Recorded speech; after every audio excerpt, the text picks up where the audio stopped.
সমস্যাকে কখনো সমস্যা মনে করা যাবে না। তার কারণ সমস্যা কোনো সমস্যাই নয়। কিয়া, আর যদি সমস্যা না থাকে তাহলেই সেটাই সবচেয়ে বড় সমস্যা। কেন? কিন্তু এখন সমস্যা আছে, অতএব কোনো সমস্যা নেই।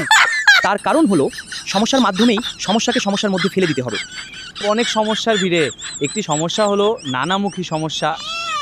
বিড়াল মিউ করছে, কিন্তু কোনো রকম সমস্যায় যদি সমস্যা করতেই না পারে তাহলে তো কোনো সমস্যাই নেই। আবার যদি সমস্যা এসে সমস্যাকেই আবার সমস্যা করে দেয় তাহলে এটা আরও একটি সমস্যা। তাই সমস্যা নিয়ে কোনো রকম কোনো সমস্যা মনে করবেন না। সকল সমস্যাই কোনো সমস্যাই নয়, আবার কোনো সমস্যাই নয়, এটাই সবচেয়ে বড় সমস্যা। কোনো সমস্যাই নয়, আবার কোনো সমস্যাই নয়, এটাই সবচেয়ে বড় সমস্যা।